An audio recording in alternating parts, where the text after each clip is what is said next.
तो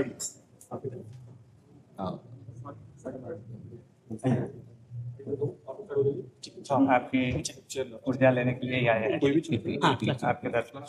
आप ऊर्जा देने के लिए आए हैं। हम अधम जीव हैं, आप कृपा करने के लिए। संत जन कृपाल होते हैं। जब भगवान द्रवित होते हैं तो संत जनों का संग मिलता है। जो प्रभु मोहि अनुग्रह कीन्हा तो तुम आय दरस हट दीना। अपनी तरफ से आकर आप अनुग्रह करके दर्शन देने आए हैं। विराज, बैठ जा।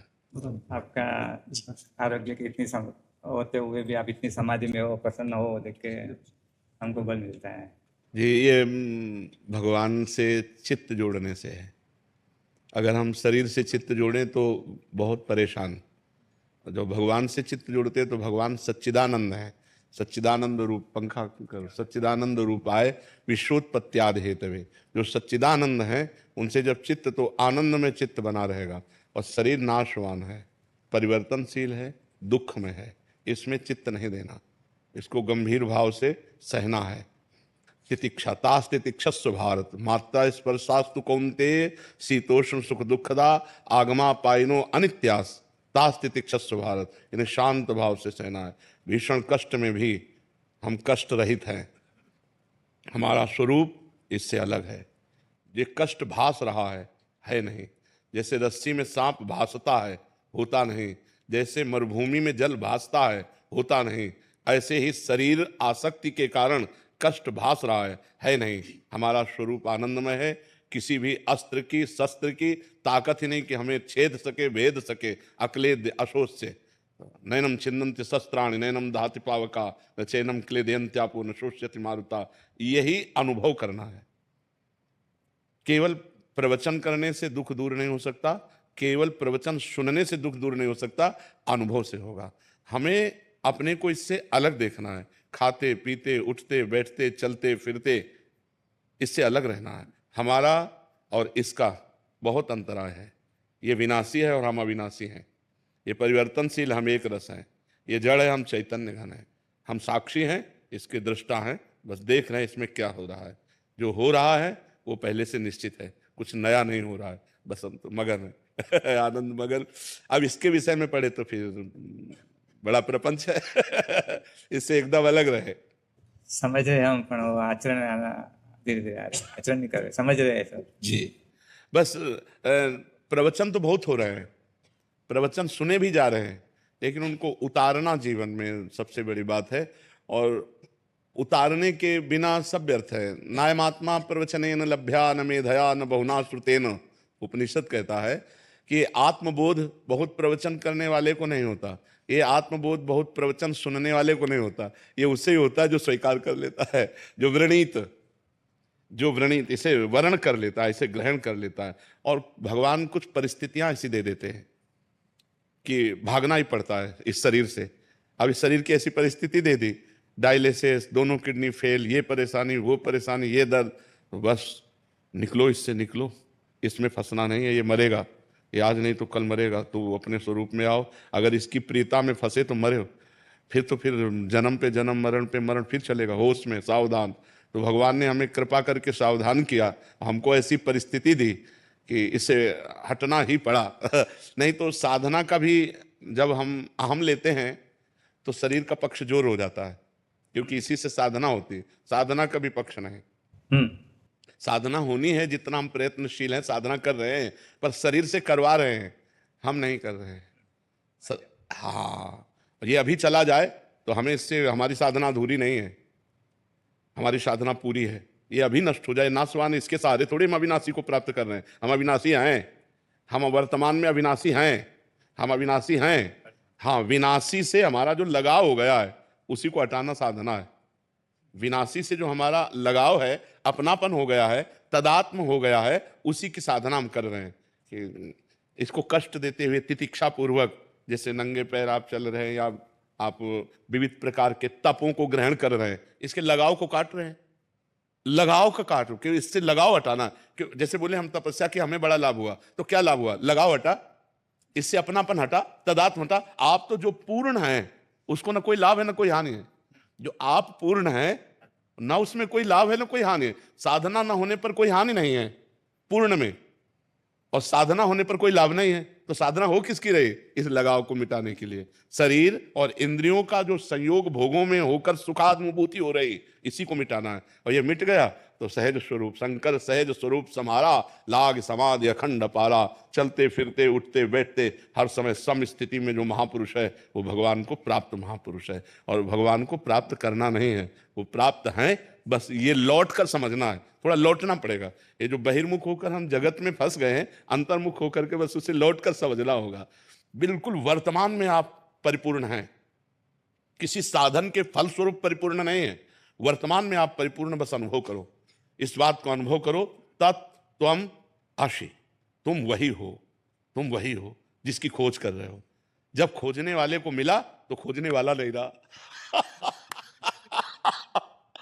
जब खोजने वाला जिससे मिला तो खोजने वाला नहीं रहा, क्योंकि वही था, वही था। दूसरा कोई था नहीं। बस ये अनुभव हो गया तो हर समय, क्योंकि आनंदमय अपना स्वरूप है ना, और दुखमय शरीर है, तो दुखमय शरीर से आनंदमय स्वरूप की यात्रा हमारी है। जो मृत्युमा अमृतम गमय, जो मृत्युमय शरीर में हमारी आसक्ति है, इससे हट करके अमृत स्वरूप जो हमारा स्वरूप है उधर चलने की यात्रा है। उधर लौटना है। अपनी जो मना कष्टान इंद्रियाणी प्रकृति स्थान कर सती, वो परमात्मा स्थान है, इनको लौटाना है। अंतःकरण को समत्व में लाना है। जहां अंतःकरण सम हुआ, संकल्प विकल्प रहित हुआ, आप मुक्त स्वरूप हो। कोई कुछ मुक्त होने के लिए कोई औषधि, कोई तपस्या, कोई साध, आप मुक्त हो, मुक्त थे, मुक्त रहोगे। भाई यही समझने के लिए जो शरीर राग है, जो भोग राग है, जगत राग है, उसी को काटना है, उसी को काटना है। जिस साधन का अभिमान कैसे नष्ट होगा? गुरुजनों की सेवा में। गुरुजनों की सेवा में जब हम रहते हैं तो जो साधन बनता है तो गुरु कृपा से बनता है। जब गुरु कृपा से बनता है तो हम उसमें है ही नहीं, हम उसमें है नहीं। और जब हम उसमें नहीं हैं तो हमको फिर ज्ञान प्राप्त होना शुरू होता है। अज्ञान तिमिरांधस्य ज्ञानांजन शलाकया चक्षुरुन्मीलितम तस्मै श्री गुरुवे नमः। तो जब ज्ञान प्राप्त होता है तो इससे बड़े से बड़ा साधन हो जाने पर भी अपने में अहम नहीं होता, और बड़े से बड़ा असाधन हो जाने पर भी उसे क्षोभ नहीं होता। वो क्षोभ और अहम से दोनों से परे होता है, ये भी बात समझ लो। क्षोभ और अहम से बहुत वो परे होता है। जब गुरु कृपा से ज्ञान प्राप्त हो जाता है तो ना कोई प्रायश्चित होता है, ना कोई क्षोभ होता है, ना कोई हर्ष होता है। वो एक रस स्थिति है, गुणानुगुण वर्तन्ते मनुष्यापार्थ सर्वसा। गुणों से ये संचलित है, ये इसमें जो हो रहा है वो गुणों के द्वारा रहा है। इसका मैं करता नहीं हूँ, इसका मैं भोगता नहीं हूँ। बहुत आनंद का विषय है। बस चिंतन अपना अचिंत्य की तरफ होना चाहिए। हमारा जो चिंतन है वो अचिंत्य की तरफ होना चाहिए। बस ये जागतिक चिंतन नहीं होना चाहिए। साधन के अभिमान का आंकलन कैसे किया जाता है कि हमें है या नहीं है? जब साधन का अभिमान होगा तो हमारा जो गुणाभिमान है वो दूसरे का परीक्षण करने लगेगा। जब अहम हो जाता है ना तो सब नीच दिखाई देते हैं, अपने सर्वश्रेष्ठ दिखाई देते हैं। और जब साधना पक्की होती है तो सब में मैं ही दिखाई देता हूं, दूसरा कोई होता नहीं। ज्ञान में और भक्ति में सब में प्रभु दिखाई देते हैं, तो नीच की बात कहाँ आई? अगर नीच की बात आ रही है तो गुणाभिमान है। और जब अपना मैं स्वरूप, आत्मस्वरूप सब दिखाई दे या सब भगवत स्वरूप दिखाई दे तो अभिमान कैसे आ सकता है? भक्ति में मैं सेवक, सचराचर रूप स्वामी भगवंत, मैं सेवक हूं, चराचर रूप में भगवान है। और ज्ञान में जो मेरी आत्मा है वही सब रूपों में विराजमान है, दूसरा कोई है ही नहीं। जब दूसरा कोई है नहीं तो अभिमान किससे करें? अभिमान द्वैत से होता है, और जब द्वैत ही नहीं है तो अभिमान कैसा? तो इसलिए बहुत आनंद का मार्ग है। बहुत अच्छा लगा, बहुत अच्छा लगा। जी प्रार्थना करते हैं आपके लिए कि आपका साथ से हर दिन में करेंगे, करते ही है। बहुत बार आपका वीडियो भी हम सुनते हैं, ज्ञान सुनते हैं, तो भी ऐसे होता है कि इतने अच्छे संत हैं तो हम भी भगवान से प्रार्थना करते। होने वाला तो आपने बताया कर्म तो करेंगे ही, तो भी हम प्रार्थना करेंगे आपका स्वास्थ्य शरीर। आप संतों की प्रार्थना से ही चल रहा है, नहीं कब का मिट गया होता। हमारा चले तो हम लोग हमारी किडनी आपको दे दे, दोनों किडनी दे दे। ऐसी हम भावना बात है जी। हमारे समग्र जिन शासन में अंदर एक बहुत बड़ी तप योगी गुरुदेव है, उनका नाम हंस रत्न सुरेश्वर जी महाराज साहब है। और नामस्मरण में 18 घंटा तक वो नाम स्मरण में अपने उपवास के साथ, जैन का उपवास तो खाना नहीं होता है, उबला हुआ खाली दिन को पानी पीना है।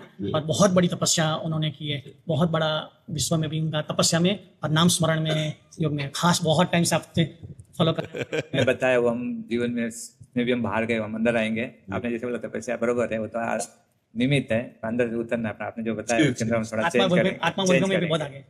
चेंज करेंगे थोड़ा बहुत, और भी बात बहुत है, अभी अंदर आने का प्रयत्न करें, अवेयरनेस लाएंगे। बहुत बहुत आपका उपकार, इतना समय एक वस्त्र खाली आप मुझे आशीर्वाद दीजिए कि आपके जैसे हम हो, बस यही बड़ा वस्त्र है। सब साधकों को सब साधकों एक आपकी कृपा दृष्टि मिली ना, वो हमारे लिए बहुत हाँ है। जी, इससे बड़ी आपका- चीज कोई आपका नहीं। प्यार- आपने अभी बताया कि कृपा वही बड़ी बात है, गुरु की कृपा। ये जो आपका प्यार मिला ना, हमारा हृदय एकदम आप प्यार मूर्ति हैं। का चरण स्पर्श मिल सकते हैं हमको। अरे महाराज जी, इतने उपासों में भी पद यात्रा ही करते हैं पूरे भारत भर में। खाली हो जाए।